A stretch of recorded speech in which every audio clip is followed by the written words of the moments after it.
আসসালামু আলাইকুম, সবাই কেমন আছেন? আশা করি সবাই অনেক অনেক ভালো আছেন। আজকে আরেকটি ভিডিও নিয়ে চলে আসলাম আপনাদের কাছে শেয়ার করার জন্য। যারা আমার মতো এই জিনিসটা খেতে অনেক পছন্দ করেন তারা বাসায় বসে এভাবে বানিয়ে ফেলতে পারেন খুবই সহজে। মাত্র 3টা ডিম লাগবে এখানে। আপনারা যেমন যতটুকু পরিমাণে বানাবেন মানে ততটা বুঝে ডিম দিতে হবে। তো জাস্ট আমি বানিয়েছি ততটুকু ডিম দিয়েছি। এখানে আমি 3টে ডিম নিয়েছি। আর বড় চামচের 1 চামচ পরিমাণে আমি চিনি অ্যাড করেছি, একটু সামান্য হালকা লবণও দিয়েছি। আর এখানে আমি দুধ দিয়েছি 1 মগ। টোটাল আমি এগুলো দিয়ে সুন্দরভাবে এটা নেড়েচেড়ে একদম অনেকক্ষণ ধরে এই কাজটা করতে হবে, কিন্তু ফেটতে হবে। আপনি যত ফেটাটা ভালো হবে তত আপনার খাবারটা অনেক সুস্বাদু হবে। আমি আজকে কী বানাতে যাচ্ছি অবশ্যই আপনারা দেখে বুঝতে পারতেছেন আমি আজকে কী বানাবো। আসলে আজকে পুটিন বানাবো। এই খাবারটা আমার অনেক পছন্দের এবং ফেভারিট খাবার। আর আমার মেয়েরা তেমন একটা পছন্দ করে না, বাট আমি কিন্তু অনেক অনেক পছন্দ করি খাবারটা। তো আজকে পুটিন বানাতে যা যা লাগছে তার আমি সম্পূর্ণটা আপনাদের দেখালাম। কী লাগবে খুবই সহজে বাসায় বসে এরকম সুন্দর একটি খাবার তৈরি করে ফেলতে পারেন এবং অনেক মজার। বাচ্চারা বড়রা সবাই ভালো খাবে এবং বাসায় যদি গেস্ট আসে তাদেরকেও দিতে পারেন। এখন ক্যারামেলটা বানিয়ে নেব এখানে। এটা বানাতে কিন্তু বেশি একটা সময় লাগবে না, কিন্তু হাত ব্যথা হয়ে যাবে নাড়তে নাড়তে। তো আমি এখন এখানে চিনি অ্যাড করে দিলাম আর সামান্য এখানে পানি অ্যাড করেছি। এখন ভালোভাবে নেড়েচেড়ে নিচ্ছি। যতক্ষণে না হবে ততক্ষণ এভাবে নেড়েচেড়ে দিতে হবে। আর নাড়তে হবে প্রচণ্ড পরিমাণে, দেখতেই পাইতেছেন খুবই নাড়াচাড়া করতে হবে যতক্ষণ না হয়ে যায়। তো প্রায় কিন্তু হয়ে গেছে অলরেডি, মোটামুটি পর্যায়ে এসেছে, এখনও হয়নি, বাট হয়ে যাবে। আর বেশি একটা সময় লাগবে না বানাতে।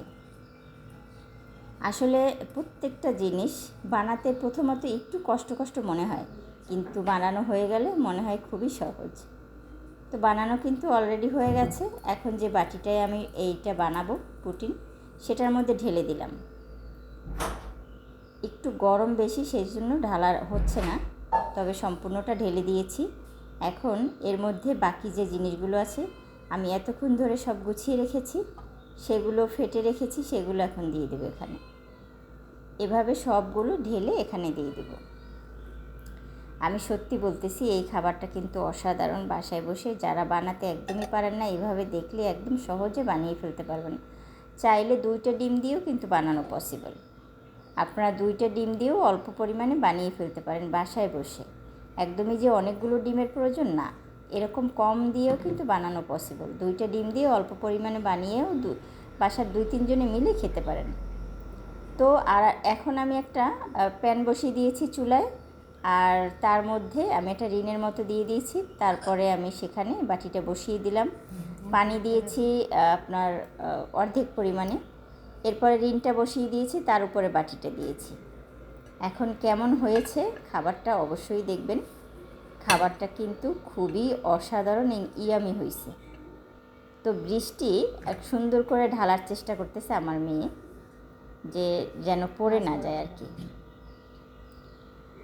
দেখতে পাবেন কতটা ভালো হয়েছে, দেখেন কতটা মজা এবং ইয়ামি। দেখতেই মনে করেন মুখে পানি এসে যায়, খুবই ভালো হয়েছে মাশাআল্লাহ, অনেক সুন্দর হয়েছে। তো বাসায় বসে খুব কম সময়ের মধ্যে আমরা বানিয়ে ফেলতে পারি পুটিন আমার অনেক পছন্দ এবং আমি অনেক পছন্দ করি। প্রায় আমি এগুলো কিনে নিয়ে আসি, তবে আমি বাসায় যখন থেকে বানানো শুরু করেছি বাসায় বসে বানিয়েই আমরা খেয়ে থাকি।